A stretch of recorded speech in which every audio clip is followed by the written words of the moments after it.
field for the coaching staff. We have Paul Cairns, Joe McCallion from Toronto, Ontario, Kieran Mahali from Toronto, Ontario, Jeff Street from the Toronto Ice Owls, and finally Sylvian Odette, and that is from Hibu de Montreal.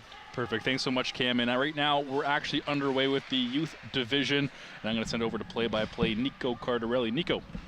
Thank you very much, guys, as we get this child and youth game underway here to wrap up the 2018 Canadian National Blind Hockey Tournament. It's Team Black taking on Team Gold here in the child and youth division game, and a great job by our guys on the AMI side who have made this whole broadcast possible, as Anthony gets the puck here for Team Black, just trips over the line, and Curtis, who's got his dad coaching him here for Team Yellow, and he's also playing against his sister Cassandra on Team Black. Curtis makes a nice play to keep it in the zone. Pretty good family matchup there, eh, Nico? No kidding.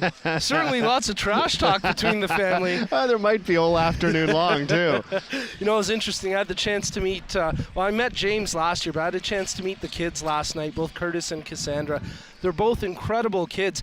But Cassandra's playing in her first organized game here this weekend. She has skated before for years, but she never played an actual game of hockey, and she's been incredible considering this is her first time playing in a real game. Oh, that's fantastic. And you hope when you hear those kind of stories, and there's a lot of people listening to us coast to coast, you hope that they hear this story and they go, you know what, me too, I want in on this too. This is such a fantastic game, fantastic tournament, and I'd love to be a part of it next year. Well, and that's certainly the hope, is with this being the first year of the child and youth division, I know they're wanting to grow it next year, and I think the hope is these kids go home and tell their friends, and they tell a couple friends, and all of a sudden it's double the size in 2019. As Team Black try clear the puck out of their zone. Nice work there by Timmy to keep the puck in for Team Yellow. Shot out to center ice by Gregory. As battling for it there is Anthony. Anthony makes a great play to come up with it, passes it over to Brandon, who dumps it in. Anthony corrals it at the hash marks, takes a shot, and he scores! Anthony gets the opening goal here in the child and youth division game, making it 1-0 for Team Black. Hey, that was just a great shot by Anthony. The goalie didn't really have much of a chance on that shot. Caught him from distance, and a lot of times, and we've seen this throughout the many different levels, you catch a goalie surprise from distance, it's going to go in just because of the way the puck is and the lack of the sound too, and that's key in this game. It was a nice shot and a nice opening goal. Goaltenders in this game for Team Black, it's Justin Wack. We had the chance to chat with him a little bit earlier today. For Team Yellow, it's Blaine Ducher. As Team Yellow have the puck in the offensive zone, just a few seconds left here in the shift for the older kids, and then you'll hear the buzzer and we'll see the younger kids hit the ice. So there we go, the first buzzer change, as we are playing buzzer style hockey here. 3-minute shifts as we go between the young kids and the older kids. Hey, you know what? And it makes a lot of sense too. I mean, at these levels, this age, the buzzard is the way it is. I did it for 4 years. It's one of those things where, and heck, when I even played in older, there was a lot of people accusing me of taking long shifts, otherwise known as buzzard shifts. So, you know, it's in all seriousness though, it's good that you can have the proper switch. They set up, they reduce the ice by moving up the goal. I believe, is it to the blue line or yes, is it to the blue line? Yeah. To the blue line. So it's going to be a little bit easier for the kids to move back and forth, and I really look forward to this shift. And we're getting a great audience too, great attendance for this one. A lot of mums and dads, grandparents, and this is clearly the reason why. Well, and it's the future of blind hockey. It's really an incredible initiative that they've taken on here.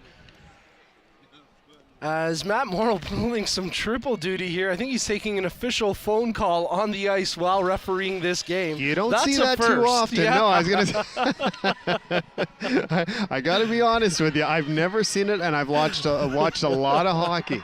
Well, Matt wears many different hats, and of course he is the executive director of Canadian Blind Hockey, so he's got his hands full at all times.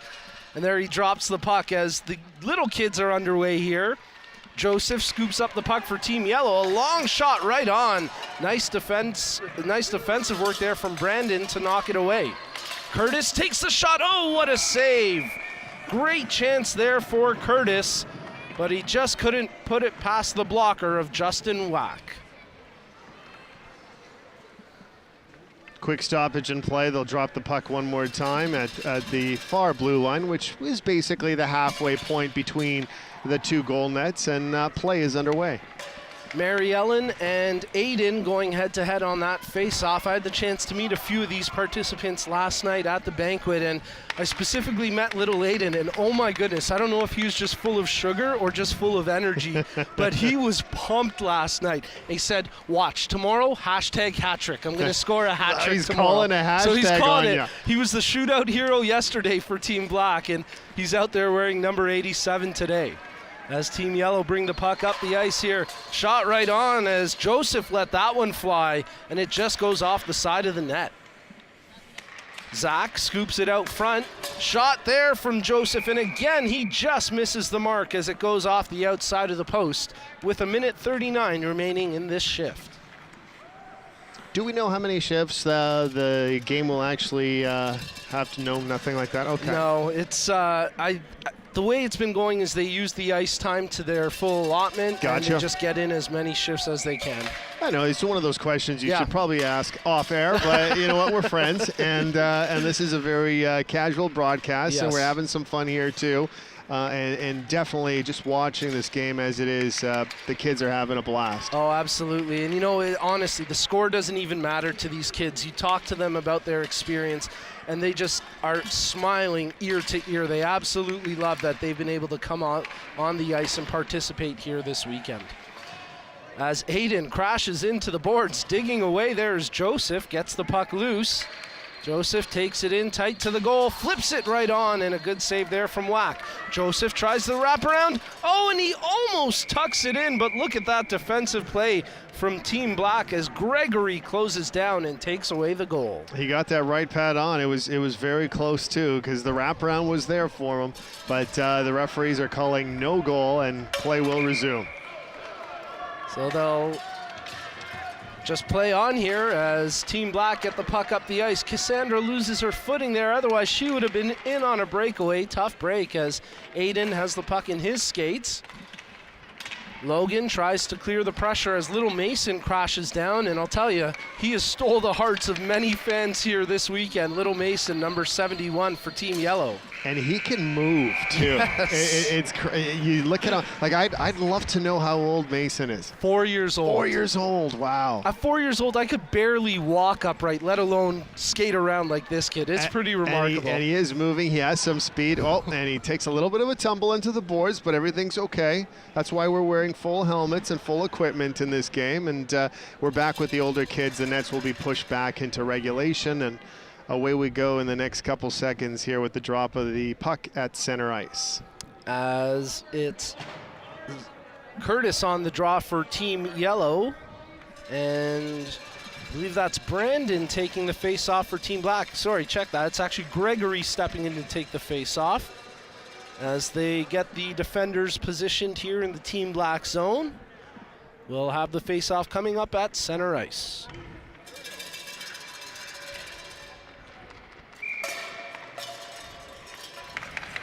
Off the draw, Timmy has it for Team Yellow. Timmy, a breakout star here this weekend as he played in the low vision and development division as well. Putting in a couple of points and getting some great responses online from fans back home in Long Island cheering Timmy on. He gets a shift here with the big kids as Curtis tries to sweep it out front. Comes over to the near side, and Ben was just unable to corral it for a clean shot. Team Black chip it to the line. Timmy holds it in for a moment. And Yellow dump it back into the zone. Good defensive work there by Rory as he sweeps the puck over to the far corner. They actually haven't started the clock here on this shift, so the big kid's getting a little bit of bonus time. I was going to say, definitely. And they get a goal! Team Yellow score! And that's Joseph who puts it in, and he celebrates. Check that, sorry, that's Nathan who scores for Team Yellow. Nathan's pretty excited too. He's wearing those Philadelphia Flyer socks, old school style, retro 90s, and wearing number 3 for Team Gold. So fantastic shot, and he gets his first goal. A great moment there for the youngster Nathan as he ties this game up at 1. As off the face-off, Yellow shoot it into the zone. The smooth skating Oliver picks it up for Team Black. Bring it back behind his net over to the near side. Makes the pass over to Anthony, but he gets stood up, and now it's on the stick of Curtis. Curtis passes to Nathan, and that just goes wide. He nearly had 2 straight goals there as Curtis digs it out front. Nathan takes another shot, and a big save from Whack. Third chance on the near side, and they chip it home as Ben gets the goal, and he puts Team Yellow up 2-1. They were circling around the net and right around it, and you could probably hear it on our broadcast. There was probably 3 or 4 of them banging their sticks on the ice, wanting that puck in front of the goal, and a nice way to end it with the puck in the back of the net. Face-off coming up here at center ice. It's Gregory for Team Black facing off against Curtis from Team Yellow. And Team Yellow dumped the puck in as the goal scorer, Ben, gets a stick on that.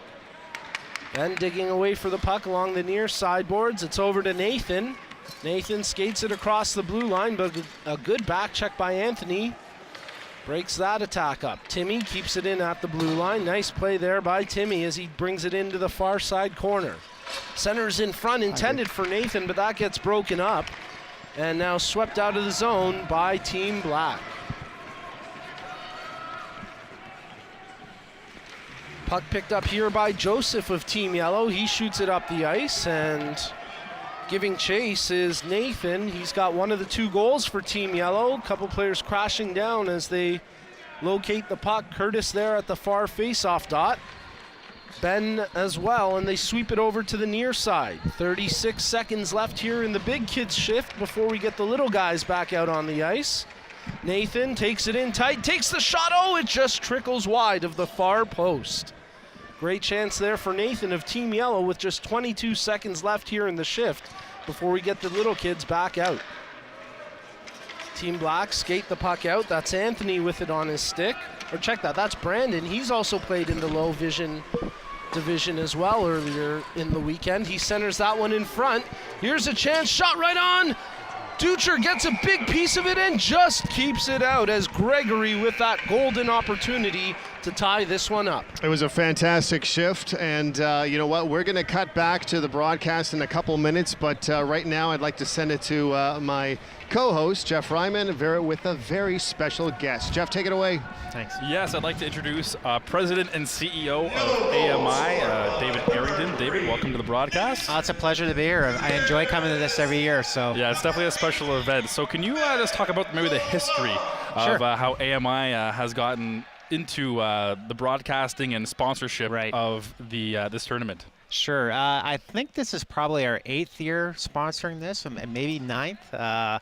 But it went back a long, long time ago. When I first started at AMI, it was Mark DeMontis, who had just finished his rollerblade across country in support of generating awareness for blind hockey and whatnot. And we, as AMI, sponsored Mark at that.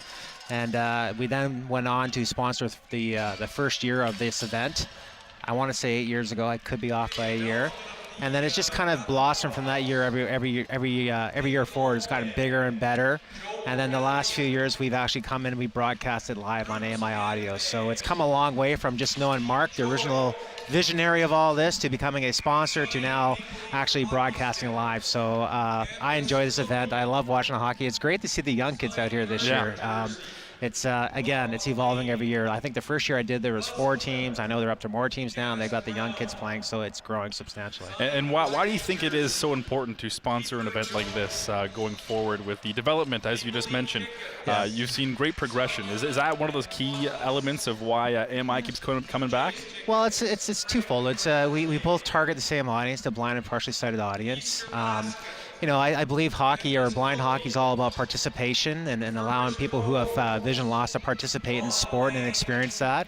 And at AMI, we're the same thing. We want you to experience what it's like to participate in media. So we make our media accessible, and blind hockey makes sport accessible. So we kind of have common goals. We target the same audience. And it's been a good partnership from there on. We've always been involved in this, and it's fun to boot, so it can't get better than that. And are you happy with the progression that's been made in the sport and with everything that's gone on with it? Absolutely. It's come a long way. I know everything from the dynamic around the puck. I remember there was a lot of debate around the puck 2 or 3 years ago, to the fact that the number of people participating in this has grown substantially. And just finding players was an issue when it started 8 years ago, and now they're overwhelmed with players, and now they have young kids. So it's come a long way, and it all goes back to a good visionary of Mark and Mark DeMontis at the time. I know they're looking to apply to get this as part of the Paralympics, and that's in the future of this game.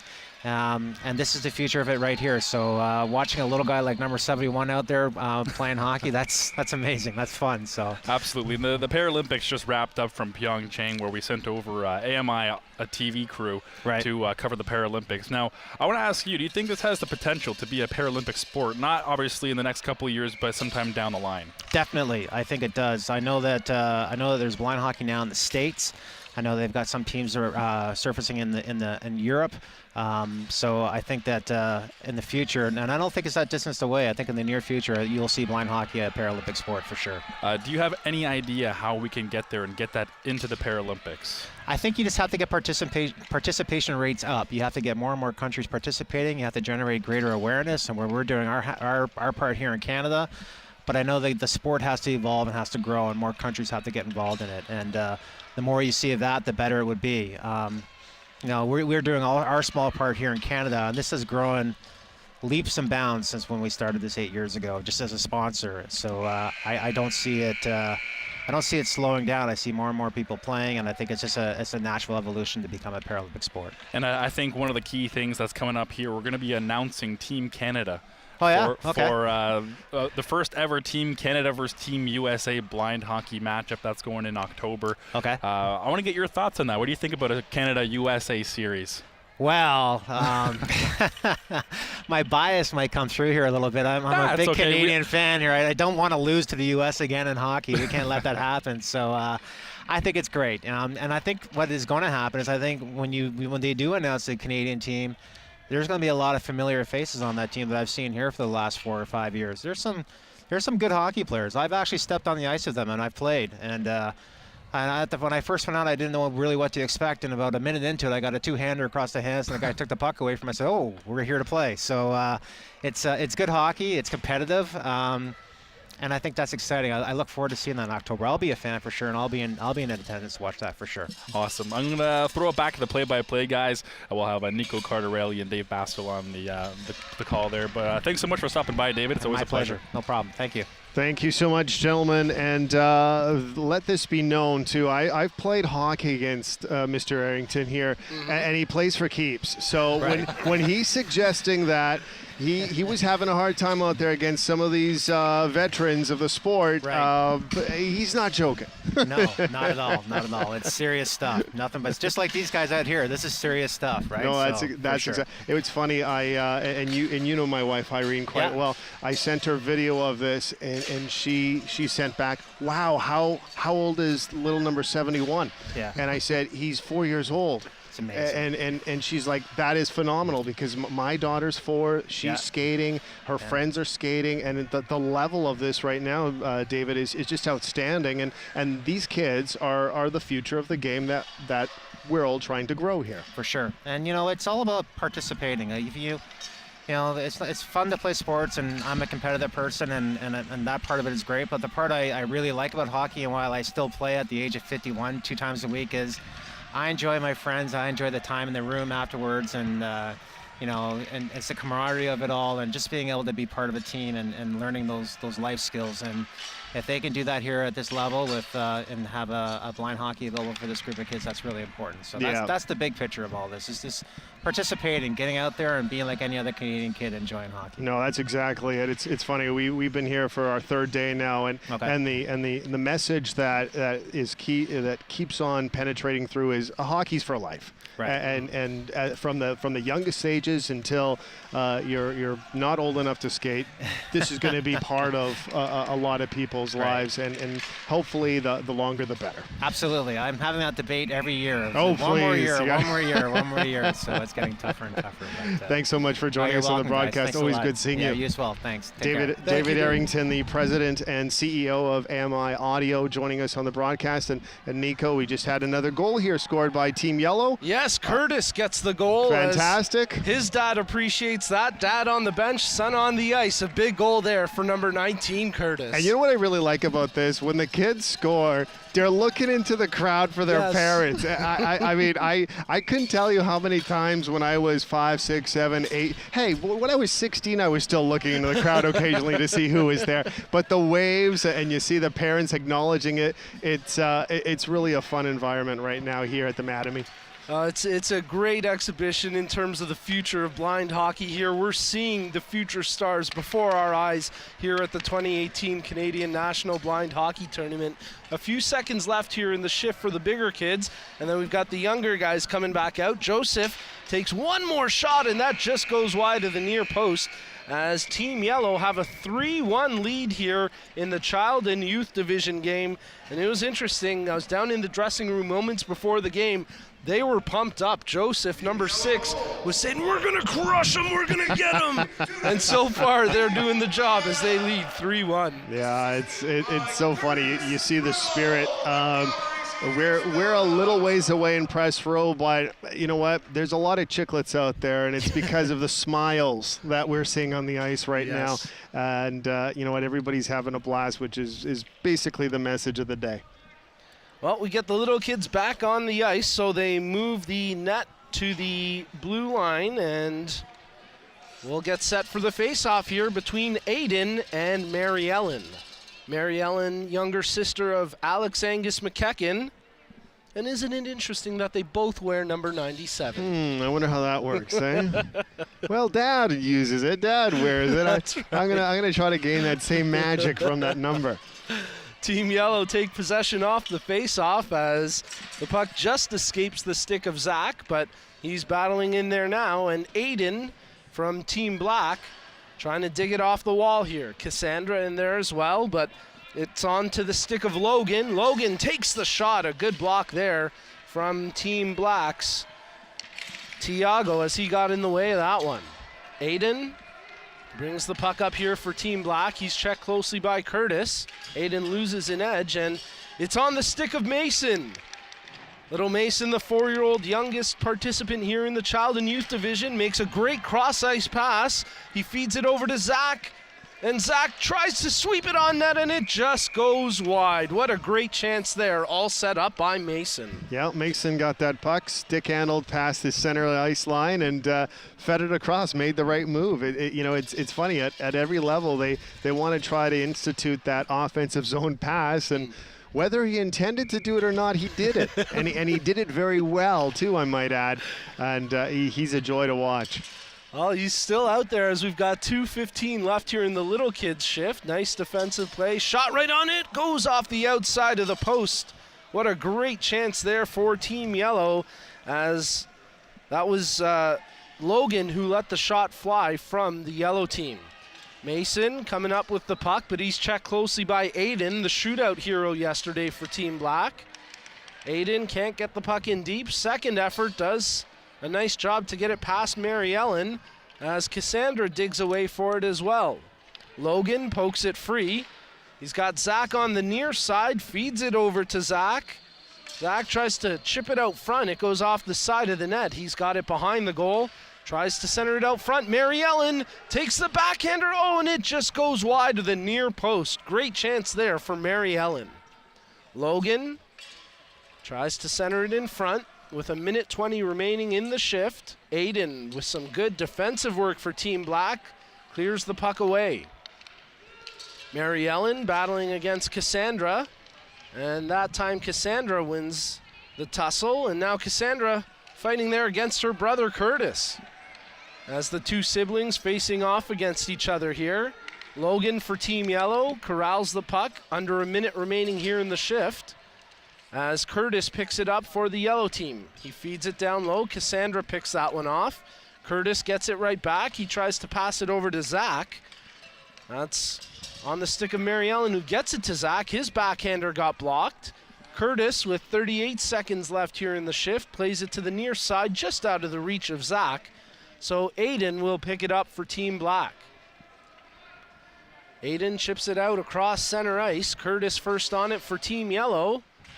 Nice work there by Aiden to get the zone, as Cassandra digging away for it as well alongside Gabriel. Few seconds left here in the shift for the younger guys, and then we'll get the older kids back on the ice. Maybe time for one more chance as Zach takes the puck. He has his pocket picked, and now Aiden will send it up the ice with just a few seconds remaining here in the shift.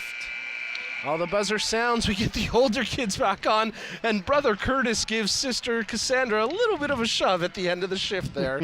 I'm sure she'll have some words for him after the game. I was going to say the supper table might sound a little different today with some questions about this afternoon's action, but nonetheless, no harm, no foul. Yes, actually a really nice moment there as Papa James gives a word of encouragement to his daughter Cassandra, and of course he's coaching the yellow team here with his son Curtis. So a real nice family event for the Ruddle family here at the 2018 Canadian National Blind Hockey Tournament. Well, we get set for the older kids to come back out on the ice. They'll have a 3-minute shift here. And oh, how about this? Little Aiden getting some extra ice time here. He's playing with the big kids for Team Black. And they're putting him back on defense, too. I was going to say, you know what? Skating ability, he's right up there anyway. I don't have any doubt that he will have a successful shift. Yeah, I'm right there with you as Oliver tries to dig the puck out for Team Black. Anthony has his pocket pick. Nice work by Nathan. As Timmy comes up with it for the yellow team.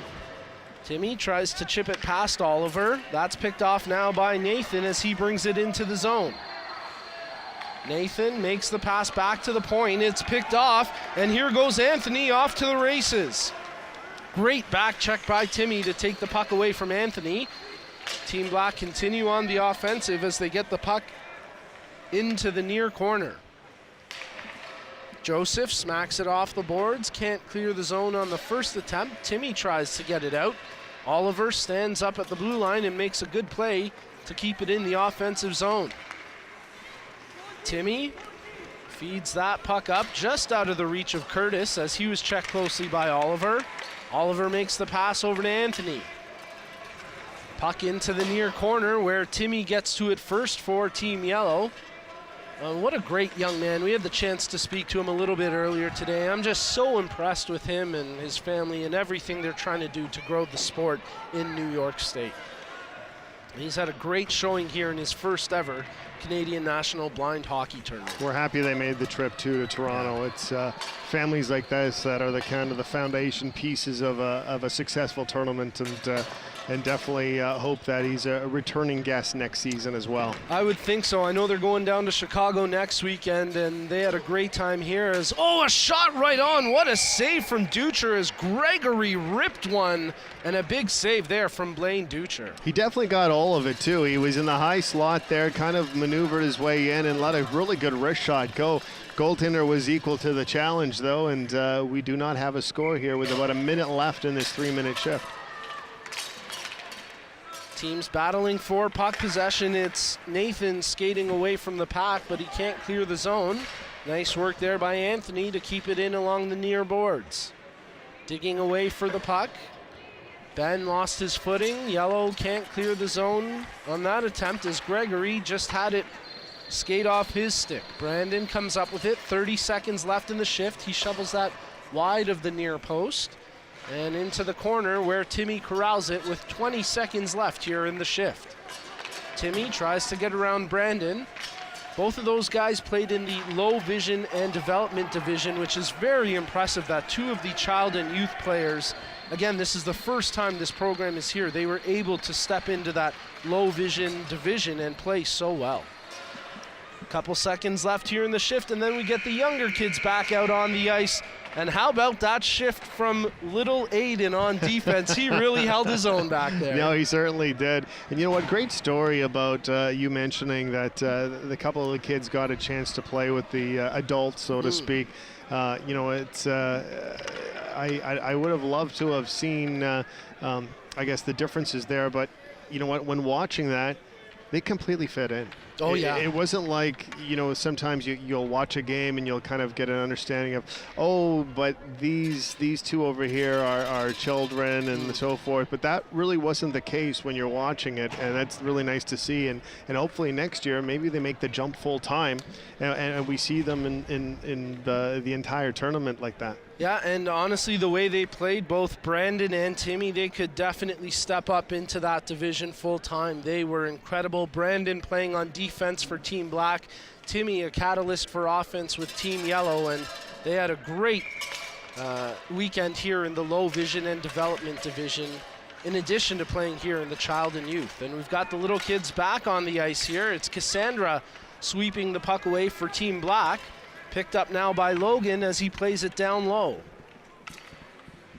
Oliver first on it for Team Black, plays it in front. Mary Ellen scoops it up. She centers that one right in front of the net, but the backhander goes in as Logan, no quit in that play. He follows through, and a bit of a fist bump there as he scores a big goal for Team Yellow. So it's 4-1 now for Team Yellow as Logan gets the goal with 2:15 remaining in the shift. And it's something that you'll always remember, that goal he scored during that tournament, and something that, he's going to be bragging to his friends, and for good reason. It's a memory that is set, and hopefully it's the first of many for him. Well, Team Black digging away. Oliver makes the pass to Cassandra, plays it to the corner, but Mason comes in and scoops it up, and a nice job by Mason to clear the zone. Puck shot back in. It'll be picked up by Timmy. Timmy tries to feed it over to Logan. Good pass as Logan tries to get it to Mason, but Cassandra outmuscles him, and now it's on the stick of Aiden for Team Black.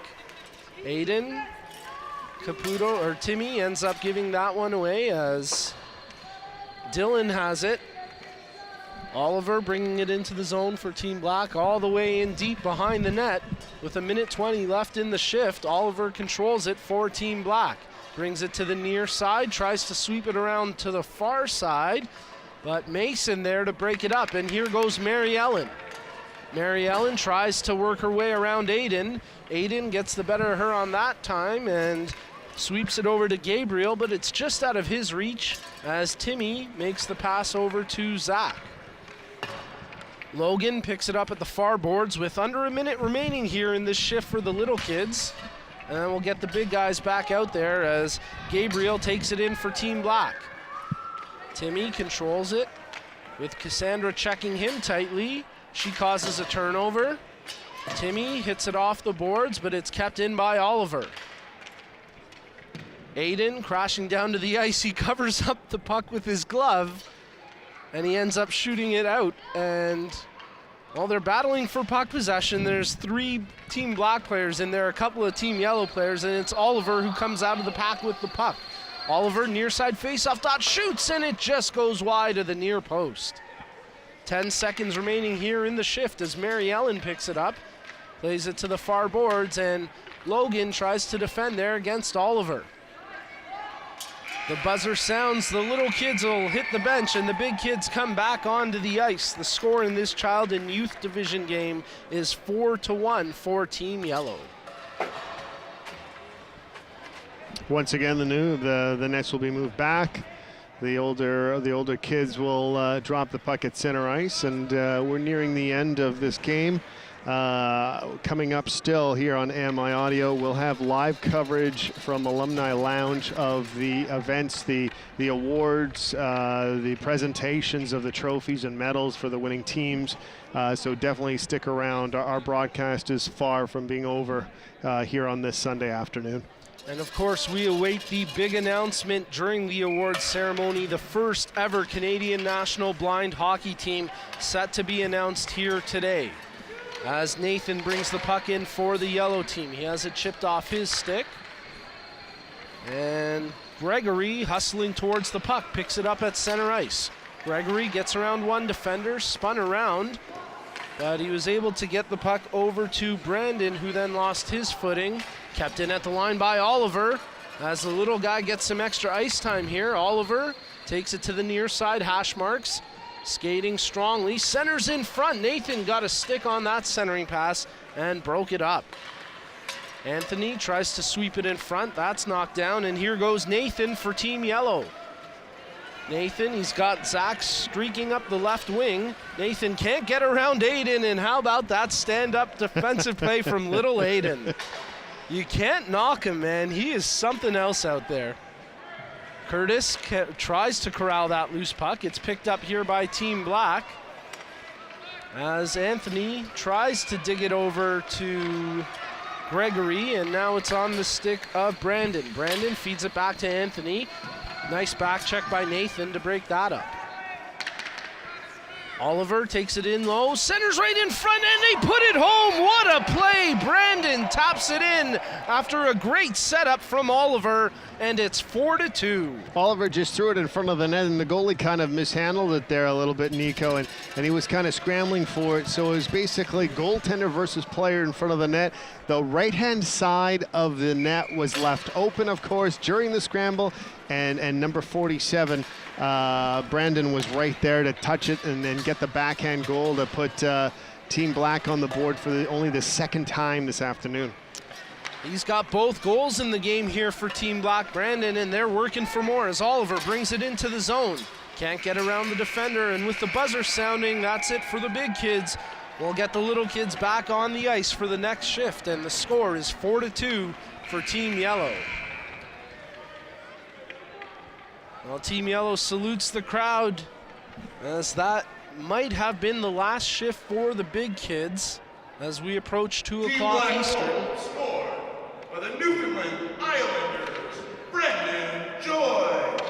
Assisted by the GTA Youth Boy Hockey's Oliver Gano. So Oliver draws the assist on the goal by Brandon, his second of the game.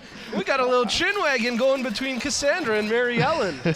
Sorry, I was laughing because I noticed Matt really emphasized the goal scores there. Not only is he reffing, he's in charge of this tournament, the executive director, but he grabbed the microphone to actually praise the goal score and distinguish what team, what town he's from, along with the assist. It was kind of cool.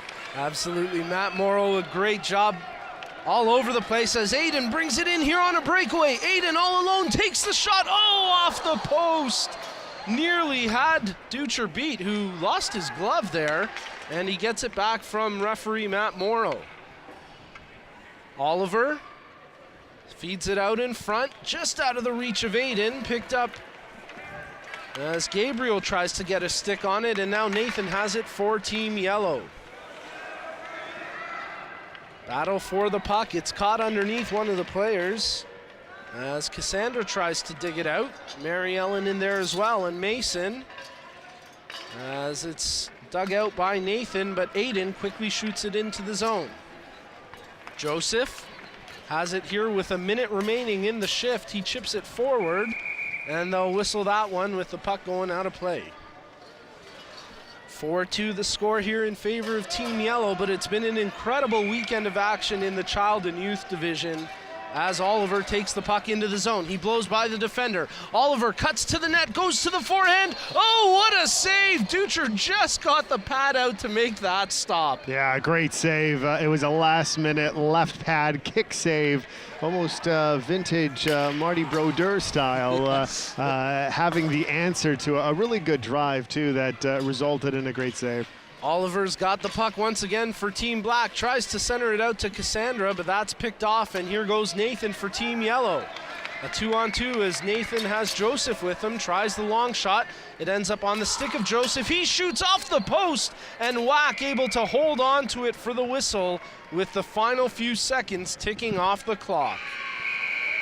The buzzer sounds, and I think the big kids might be getting one more shift. We'll have to wait and see here. Yeah, the big kids are going to get one more shift as we await the goal announcement from Matt Morrow. Ladies and gentlemen, let's give it up for our youth flying hockey players! Well, that's it. Final That is score, 4-2 for Team Yellow. What a great game. Yeah, great game. Great applause by the audience here at Mattamy, and the kids are pretty excited out there as they are about to line up and shake hands to conclude the official ice festivities of this fantastic 3-day event. In moments, we will be going to Alumni Lounge for a presentation, so please stick with us here on AMI Audio. But nonetheless, a fantastic end to a great weekend. Well, I'd just like to thank everybody who tuned in all weekend long and sent us incredible messages from all over North America. We can't thank you enough for being so supportive of us and the players here in our broadcast. And again, Dave, I want to thank you, Mike Ross, everybody involved on the AMI side, the tremendous panel you guys had here all weekend long, the technical producers. We couldn't have put this broadcast on without you guys. So honestly, thank you so much, AMI, for being involved once again. You guys have really helped bring this broadcast to the next level. Well, Nico, I think a lot of the things has to go to you too. You're the quarterback of everything we do here. It's tough enough doing a broadcast of 1 or 2 games for a weekend, but between the 5 hours we were on the air on Friday, the 12 hours we were on the air Saturday, and of course calling all the championships games today, a job well done. I know you have the respect of the players, you have the respect of all the broadcasters up here in press row, and once again, we've only worked together for 2 years. I hope we're together again for year number 3. I know you'll be here. Yes. I hope I am joining you next year, but nonetheless, a job well done, sir. Thank you, and likewise, I can't tell you again how great it is to work with you guys. And before I keep going on here, I better wrap it up. Let me say thank you so much to everybody for being such great fans and supporters of Canadian blind hockey. And hey, we've got a big tournament coming up in October when Canada takes on the USA. It's going to be a good one, so you won't want to miss that. But again, the on-ice action wraps up here at the 2018 Canadian National Blind Hockey Tournament. For Dave Bastel, for Mike Ross, my name's Nico Cardarelli. Let's throw it back to the AMI panel, who have done a great job all weekend long. Thank you, boys. Brock, take it away, sir. Thank you to everyone involved. And yes, that wraps up the on-ice portion of the tournament. I'm joined by Brett Wills and Cam Jenkins. Gentlemen, final thoughts on what you saw. I guess let's start with the youth. What did you see there? Well, we are really, really fortunate to see what up-and-coming players this country is going to have representing us in future competitions here at the Canadian National Blind Hockey Tournament. Yeah, I couldn't agree with you more there. There was quite a few nice plays out there while we sat here and watched it. Cam, what about you? I don't know if this is quoting a song, but the future's so bright, gotta wear shades. It's looking really good for Canada, I'm telling you that right now. It was a great game for the youths and seeing it of all ages. And some of the other people, and I apologize, I don't know the person's name, but number 71. The way he was going around and being able to get the puck, and he was just having a ball out there. So the future looks bright for Canadian blind hockey, and I'm looking forward to along for the ride and watching it. Not to interrupt you there, Cam. That was Mason, number 71. Mason, thank you. I was talking to Nico about it. 4 years old, believe it or not. Okay. 4 years old, and you're absolutely right. He was motoring around there. I heard you talking about it, so I had to jump on with you guys. Please do, because I didn't know his name, but I was just enamored by it. It was awesome to see Mason out there. So good for Mason. 71. You got some Thank you for that, Dave. pretty good numbers there to live up to with Evgeny Malkin of the Pittsburgh Penguins hanging on to 71. Guys, I don't even know where to go with this other than to say this has been a great experience for us here at the Neutral Zone, also part of Broadcast Row, and really the last 3 days has just been amazing. Congratulations to everybody involved, and